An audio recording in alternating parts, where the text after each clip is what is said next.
Hello दोस्तों, मैं अंकित सिंह आप सभी लोगों का विजडम हब स्टडी पर स्वागत करता हूं।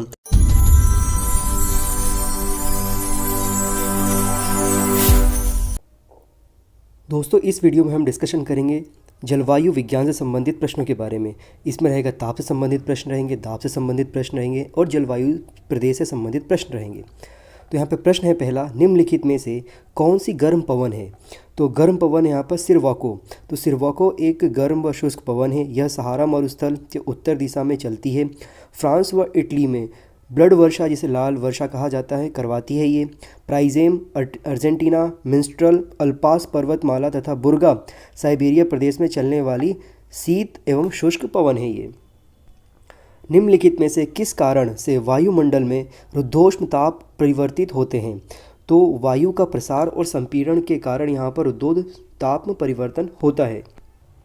जब कोई वस्तु बाहरी माध्यम से ना तो ऊष्मा प्राप्त करती है और ना ही देती है, लेकिन तापमान में परिवर्तन हो जाता है, तो इसे एडियाबैटिक परिवर्तन कहा जाता है। उत्तरी गोलार्ध में अल्पतम दिवस लंबाई सबसे छोटा किस दिन होता है? तो 22 दिसंबर को सबसे छोटा दिन होता है यहाँ पर। अगला प्रश्न है, मध्य अक्षांशों के मैदानों में दैनिक परिवर्तन होने का कारण क्या होता है? तो दैनिक परिवर्तन होने के कारण यहाँ पर अभिवहन होता है। वायु के क्षैतिज संचालन से होने वाले ताप का स्थानांतरण अभिवहन कहलाता है। इसमें ऊष्मा का संचार निम्न अक्षांशीय क्षेत्रों से उच्च अक्षांशीय क्षेत्रों की तरफ होता है। निम्न में से कौन सा एक प्रक्रम दीर्घ तरंग विकिरण का भाग नहीं है? तो बी ऑप्शन है इसका, प्रकीर्णन। चालन, संवहन तथा विकिरण में ऊष्मा का स्थानांतरण होता है, वहीं प्रकीर्णन में सूर्य के प्रकाश का छोटे छोटे कणों का द्वारा फैलाया जाता है यहाँ पर। ITCZ अंतः उष्णकटिबंधीय अभिसरण क्षेत्र का निर्माण विषुवत रेखा पर क्यों होता है? तो इसके निर्माण होने का मुख्य कारण व्यापारिक पवनों का यहाँ पर मिलना होता है। ऊंचाई के साथ तापमान में कितनी गिरावट होती है? तो ऊंचाई के साथ 16.5 डिग्री सेल्सियस प्रति किलोमीटर की दर से यहाँ पर गिरावट होती है। वहीं प्रकीर्णन में सूर्य के प्रकाश का छोटे छोटे किरणों द्वारा फैलाया जाता है यहाँ पर। संतृप्त वायु से तात्पर्य क्या है? तो संतृप्त वायु से तात्पर्य वायु में आर्द्रता का 100% हो जाना ही संतृप्त वायु से तात्पर्य है यहाँ पर। तापमान व्युत्क्रमण से क्या तात्पर्य है? तो तापमान व्युत्क्रमण से तात्पर्य ऊंचाई के साथ तापमान में बढ़ोतरी होना ही तापमान व्युत्क्रमण कहलाता है। मौसमी चलचित्र घटनाएं घटित होती है कहाँ पर? तो मौसमी चलचित्र घटनाएं जो घटित होती है वो क्षोभ मंडल में होती है, जैसे कि वर्षण होना, बादलों का बनना, बादलों का गरजना, चमकना, ये सभी के सभी जो घटनाक्रम होते हैं ये क्षोभ मंडल में होते हैं ये। पृथ्वी के वायुमंडल में प्रचुरता के संबंध में निम्नलिखित में से कौन सी गैसें एक दूसरे पर स्थान पर आ जाती? पृथ्वी के वायुमंडल में प्रचुरता के संबंध में निम्नलिखित में से कौन सी गैसें दूसरे स्थान पर आती है? तो यहाँ पर जो है ऑक्सीजन दूसरे नंबर पर आती है। ऑक्सीजन 20.95% है, हाइड्रोजन बहुत कम है, सबसे ज़्यादा यहाँ पर ऑक्सीजन है, और कार्बन डाइऑक्साइड की मात्रा 0.3% है और आर्गन यहाँ पर 0.93% आती है। वायुमंडल की कौन सी परत रेडियो संचार हेतु जिम्मेदार है? तो यह है आयन मंडल। रेडियो संचार हेतु आयन मंडल जिम्मेदार है। यहाँ पर E1, E2, G1 व G2 आदि आवृत्ति के रेडियो तरंगें चलती हैं। अधिकांश ओजोन गैसें किस वायुमंडल की परत में स्थित है? तो ये स्थित है समताप मंडल में। ओजोन O3 ये O2 की ये 3 परमाणुओं के साथ मिलकर के बनती है। सूर्य से निकलने वाली पराबैंगनी किरणें ओजोन के कारण निर्माण में सहायक होती हैं। वायुमंडल की निम्नलिखित परतों में से किस एक में आयनों की सांद्रता अधिक होती है? तो यहाँ पर आयनों की सांद्रता बाह्यमंडल में सर्वाधिक होती है, अर्थात विद्युत आवेशित कणों की प्रधानता है यहाँ पर, इसलिए आयन मंडल रेडियो तरंगों को पृथ्वी पर परावर्तित करने में पहुँचती है यहाँ पर। जेट स्ट्रीम कहाँ पर चलती है? तो जेट स्ट्रीम जो है यहाँ पर क्षोभ मंडल में चलती है। ऊपरी क्षोभ मंडल की जो ऊंचाई है वो 10 से 12 किलोमीटर में होती है, जो कि तीव्र गति से चलने वाली पवनों को जेट स्ट्रीम कहा जाता है। इनका उद्भव दाब प्रवणता के कारण होता है। भारतीय मानसून के आगमन का सूचक क्या है? तो भारतीय मानसून के आगमन का जो सूचक है पूर्व जेट स्ट्रीम है। पूर्वी उष्णकटिबंधीय जेट स्ट्रीम भारत में ग्रीष्मकालीन मानसून के आगमन पर 13 डिग्री उत्तर पर चलती हैं ये। प्रारंभिक काल में पृथ्वी के वायुमंडल की रचना हुई थी किससे? तो हाइड्रोजन व हीलियम से हुई थी। बाद में ज्वालामुखी क्रिया से जल वाष्प और अन्य गैसों का उत्सर्जन हुआ था। घाटी ट्रेन निम्नलिखित में से किस अपरदन या निक्षेपण निर्मित स्थलाकृति है? तो ये है यहाँ पर हिमनद। हिमनद द्वारा नदी घाटी में अवसादों के जमाव से ही घाटी ट्रेन का निर्माण होता है। निम्नलिखित में से कौन सा सुमेलित नहीं है? एक तरफ कारक दिया हुआ है, एक तरफ स्थलाकृति दिया हुआ है। तो यहाँ पर जो सी ऑप्शन है वो गलत है।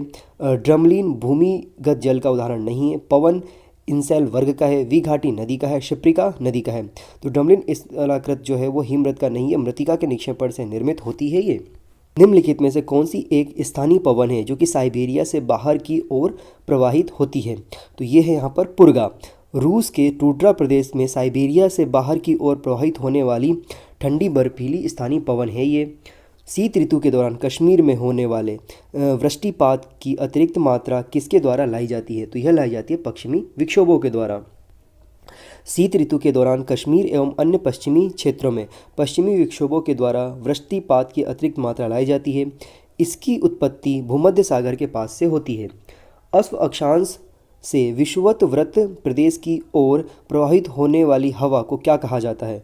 तो इसे कहा जाता है यहाँ पर व्यापारिक पवनें। तो 30 से लेकर के 35 डिग्री उत्तर दक्षिण को अश्व अक्षांश कहा जाता है। यहाँ पर दक्षिणी पूर्वी व उत्तर पूर्वी व्यापारिक पवनें चलती है। हेडली कोस्ट की उपस्थिति कहाँ पर है? तो हेडली कोस्ट की उपस्थिति विषुवत वृत्त पर है। हेडली कोस्ट पवनों के संचरण को निरूपित करता है। यह विषुवत वृत्त के पास उपस्थित रहती है।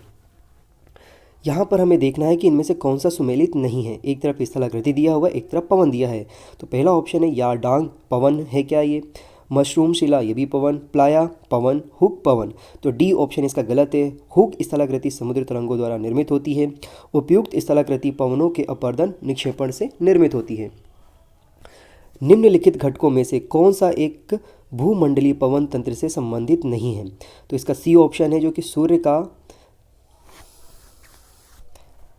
निम्नलिखित में से कौन सा एक भूमंडलीय पवन तंत्र से संबंधित नहीं है? तो सी ऑप्शन पृथ्वी का सूर्य के परितः भ्रमण करना यह संबंधित नहीं है। भूमंडलीय पवन तंत्र के अंतर्गत वर्ष भर निश्चित दिशाओं में प्रवाहित होने वाली पवनों को शामिल किया जाता है। वायुमंडल तापन का अक्षांशीय विचरण, दाब प्रकटिबंध निर्गमन तथा पृथ्वी की घूर्णन गति आदि कारक प्रवाहित होते रहते हैं। यहाँ पर पवनों का मौसमी उत्क्रमण किसका प्रॉक्सी अभिलक्षण है? तो यह मानसूनी जलवायु का प्रॉक्सी अभिलक्षण है। मानसून पवनों का ऋतुवत उत्क्रमण है। मानसूनी पवनों के प्रभाव में आने वाले क्षेत्रों में मानसूनी जलवायु का निर्माण हुआ है। यहाँ पर अश्व अक्षांशों को चिन्हित किया जाता है। तो अश्व अक्षांशों को यहाँ पर उच्च दाब तथा शांत व हल्की वायु से चिन्हित किया जाता है।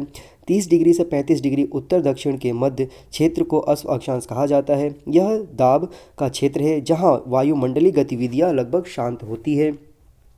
कोरियोलिस बल प्रभावी होता है कहाँ पर? तो कोरियोलिस बल गतिशील वस्तु पर प्रभावी होता है। कोरियोलिस बल की उत्पत्ति पृथ्वी के घूर्णन से हुई है। यह गतिशील वस्तुओं पर प्रभावी होता है। पवनों की दिशाओं को विक्षेपित करता है ये। फेरल के नियम के बारे में बताइए यहाँ पर कौन सा ऑप्शन सही है? तो फेरल के नियम के बारे में अगर हम बात करें तो पवनों की दिशा उत्तरी गोलार्ध में दाईं ओर मुड़ जाती है। यह कथन सत्य है। फेरल के नियम के अनुसार गतिशील वस्तुएं व पवनें उत्तरी गोलार्ध में दाईं ओर विक्षेपित तथा दक्षिणी गोलार्ध में बाईं ओर विक्षेपित हो जाती है। निम्नलिखित में से कौन सी स्थायी पवनें नहीं हैं? तो मानसूनी पवनें जो हैं स्थायी पवनें नहीं हैं। बाकी व्यापारिक पवनें, पछुआ पवनें और ध्रुवीय पवनें ये सभी यहाँ पर स्थायी पवनें हैं जो कि वर्ष भर बहती हैं। वही मानसून पवन जो है 6 माह में ऋतुओं के अनुसार बदलती रहती हैं, अपनी दिशा बदलती रहती है। निम्नलिखित में से कौन सा भिन्न है? बोरा, सिरोको, हरमट्टन, चिनूक। तो यहाँ पर जो पहला ऑप्शन है बोरा ये भिन्न है। बोरा ठंडी स्थानीय पवन है जबकि सिरोको, हरमट्टन व चिनूक गर्म पवनें हैं। निम्नलिखित मौसमी दशाओं में से कौन सी वायु दाब मापी में अचानक गिरावट को इंगित करती है?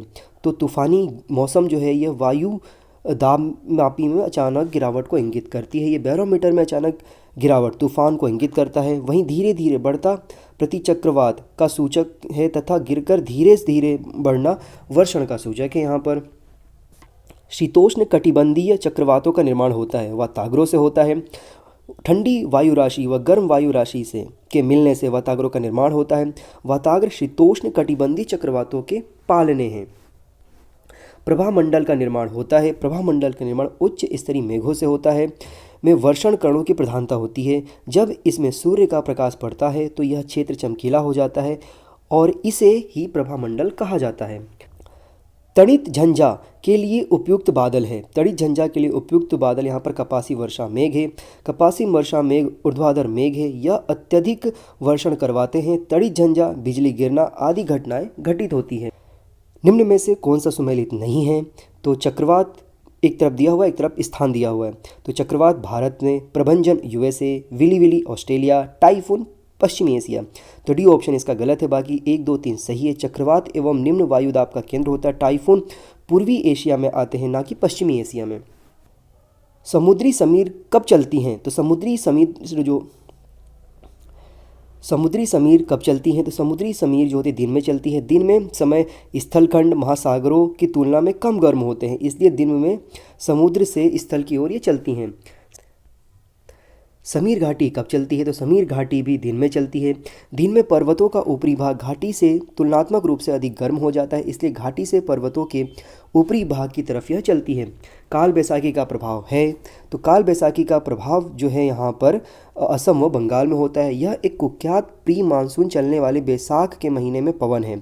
इसके माध्यम से वर्षा होती है, जो जूट व चावल हेतु सहायक होती है। निम्न में से कौन सा सुमेलित नहीं है? एक तरफ पवन दिया हुआ है और एक तरफ स्थान दिया हुआ है। तो खमसीन मिस्र से संबंधित है क्या?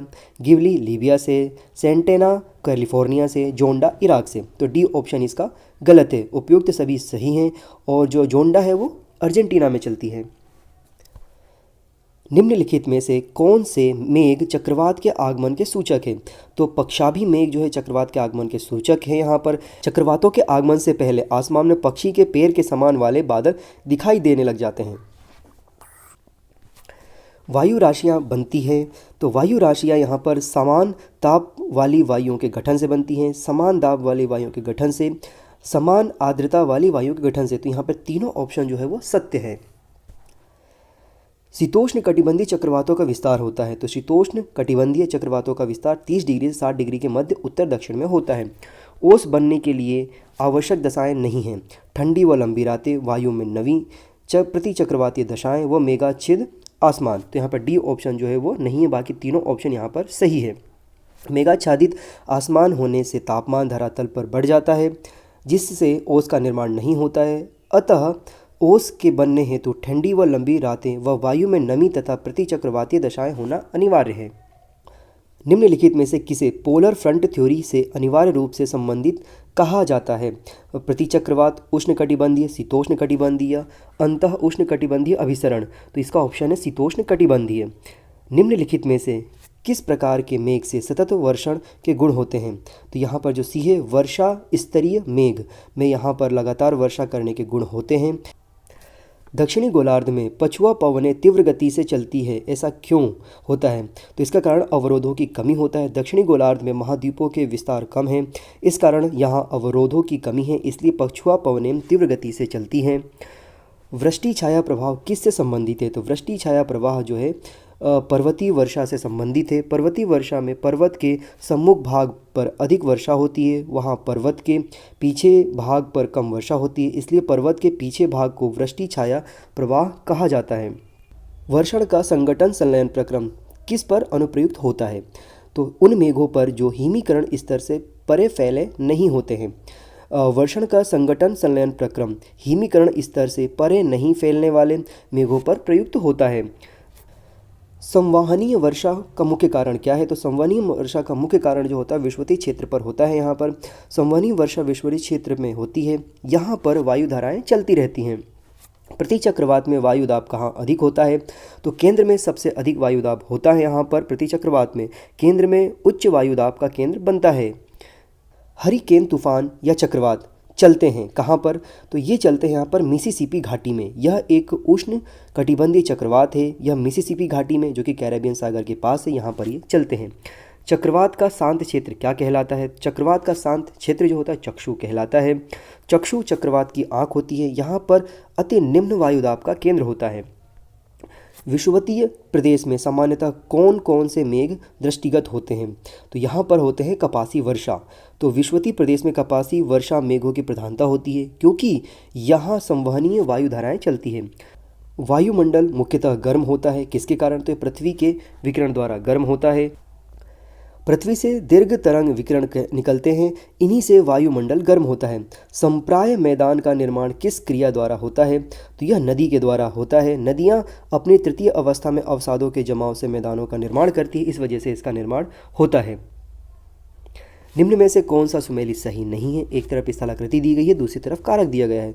युवाला भूमिगत जल से, बालू स्तूप पवन से, बजादा पवन से और अंतःकर्तित विसर्प हिमनद से। तो इसका डी ऑप्शन गलत है। अंतःकर्तित विसर्प का निर्माण नदी के अपरदन से होता है, वहीं युवाला निर्माण भूमिगत जल से अपरदन तथा बालू स्तूप का व बाजादा का निर्माण पवन द्वारा अपरदन निक्षेपण से होता है।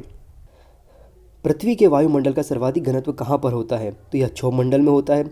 वायुमंडल की निचली परत में वायुमंडलीय संघटकों का पृथ्वी के वायुमंडल का सर्वाधिक घनत्व कहाँ पर होता है? तो यह होता है क्षोभमंडल में। वायुमंडल की निचली परत में वायुमंडलीय संघटकों की प्रधानता होती है, इसलिए घनत्व सर्वाधिक होता है।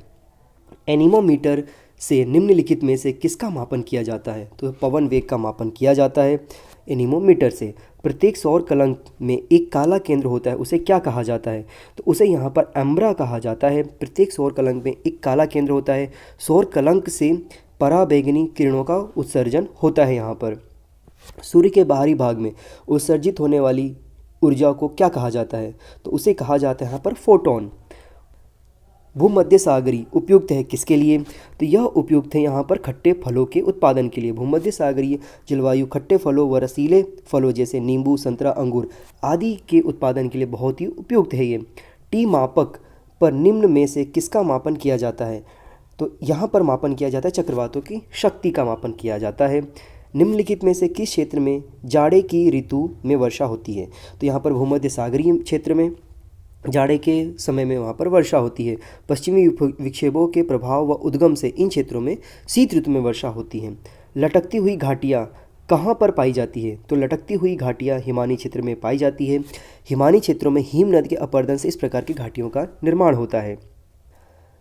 निम्न में से किस क्षेत्र का उच्चतम एल्बिडो होगा? तो ध्रुव का यहाँ पर उच्चतम एल्बिडो होगा। एल्बिडो से तात्पर्य सूर्य के प्रकाश का परावर्तित होकर अंतरिक्ष में पहुँचना है। ध्रुवीय क्षेत्र बर्फ से ढके रहते हैं, जिससे प्रकाश का परावर्तन अधिक होता है। कोपेन के अनुसार ए जलवायु प्रदेश है कौन सा? तो कोपेन के अनुसार ए जलवायु प्रदेश उष्ण कटिबंधीय क्षेत्र है। उष्ण कटिबंधीय क्षेत्र को ए रूप में निरूपित किया गया है। यहाँ वर्ष भर औसत तापमान 18 डिग्री सेल्सियस से अधिक होता है। कोपेन के अनुसार ई जलवायु प्रदेश कौन सा है? तो कोपेन के अनुसार ई जलवायु प्रदेश जो ध्रुवी है, ई जलवायु प्रदेश ध्रुवी है। यहाँ सबसे गर्म महीने का औसत तापमान 10 डिग्री सेल्सियस से कम होता है। कोपेन के अनुसार बी जलवायु प्रदेश कौन सा है? तो कोपेन के अनुसार बी जलवायु प्रदेश जो है वो गर्म व शुष्क प्रदेश है। यहाँ प्रदेश गर्म व शुष्क होता है, यहाँ वर्षण कम होता है। कोपेन के अनुसार सी जलवायु प्रदेश है कौन सा? तो यहाँ पर शीतकाल वाला शुष्क प्रदेश कोपेन के अनुसार सी जलवायु प्रदेश है। यहाँ पर जो ग्रीष्म काल में वर्षा होती है। कोपेन के अनुसार डी जलवायु प्रदेश कौन सा है? तो कोपेन के अनुसार डी जलवायु प्रदेश जो हिमाच्छादित जलवायु है, जो कि सदैव हिमाच्छादित रहता है। यहाँ का तापमान 0 डिग्री सेंटीग्रेड से सदैव ही कम रहता है। उष्ण कटिबंधीय जलवायु प्रदेश की विशेषता क्या है? तो उष्ण कटिबंधीय जलवायु प्रदेश की विशेषता जो है वो तीनों ही है। 5 डिग्री से 10 डिग्री उत्तर दक्षिण अक्षांशों तक विस्तार होता है। औसत तापमान 20 डिग्री सेंटीग्रेड होता है। 200 डिग्री सेंटीग्रेड से अधिक वर्षण होती है यहाँ पर। और यहाँ पर सारे के सारे जो गतिविधियाँ होती है वो उष्ण कटिबंधीय जलवायु प्रदेशों में देखने को मिलती है। निम्नलिखित में से सवाना तुल्य जलवायु कहाँ पाई जाती है? तो यह पाई जाती है वेनेजुएला के क्षेत्रों के आसपास। सवाना पाई जाती है जो कि आर्द्र एवं शुष्क जलवायु प्रदेशों को इंगित करती है। सवाना तुल्य जलवायु कहाँ पर नहीं पाई जाती है? तो यह सोमालिया में नहीं पाई जाती, बाकी मोरक्को, अल्जीरिया, अर्जेंटीना सभी क्षेत्रों में पाई जाती है। सहारा तुल्य जलवायु सहारा तुल्य जलवायु उष्ण कटिबंधीय शुष्क रेगिस्तानी जलवायु होती है। भूमध्य सागरीय जलवायु निम्नलिखित में से कहाँ नहीं पाई जाती है? तो यह सूडान में नहीं पाई जाती, बाकी चिली, दक्षिणी अफ्रीका और कैलिफोर्निया सभी जगह पर पाई जाती है। भूमध्य सागरीय जलवायु उपोष्ण कटिबंधीय शुष्क ग्रीष्म वायु कहलाती है। यहाँ पर चीन तुल्य जलवायु नहीं पाई जाती है किन देश में? तो पश्चिमी ऑस्ट्रेलिया में चीन तुल्य जलवायु नहीं पाई जाती है। चीन तुल्य जलवायु आर्द्र उपोष्ण जलवायु है। यह ऑस्ट्रेलिया के पूर्वी तट पर पाई जाती है, ना कि पश्चिमी तट पर। स्टेपी जलवायु नहीं पाई जाती है। तो स्टेपी जलवायु ब्राज़ील में नहीं पाई जाती है। स्टेपी जलवायु मध्य अक्षांशीय जलवायु कहलाती है। यहाँ पर अधिकतर घास भूमियों जो कि शीतोष्ण कटिबंधीय है को प्रधानता यहाँ पर होती है। सेंट लॉरेंस जलवायु की प्रकृति क्या है? तो सेंट लॉरेंस जलवायु की प्रकृति जो है वो आर्द्र महाद्वीपीय जलवायु है। यह उत्तर अमेरिका में स्थित सेंट लॉरेंस नदी के बेसन में स्थित होने के कारण सेंट लॉरेंस जलवायु कहलाती है। यह आर्द्र महाद्वीपीय जलवायु होती है। वर्षण इसका 45 से 65 डिग्री उत्तर दक्षिण होता है। वर्षण लगभग 100 सेंटीमीटर तक होता है। तो दोस्तों यहाँ पर जो हमारा सेकेंड टेस्ट था वो कंप्लीट हो गया है। इसी प्रकार की वीडियोस को आप देखने के लिए, सुनने के लिए आप मेरे विजडम हब के यूट्यूब चैनल से जुड़े रहिए। चलिए फिर से मुलाकात होगी। जय हिंद, जय भारत।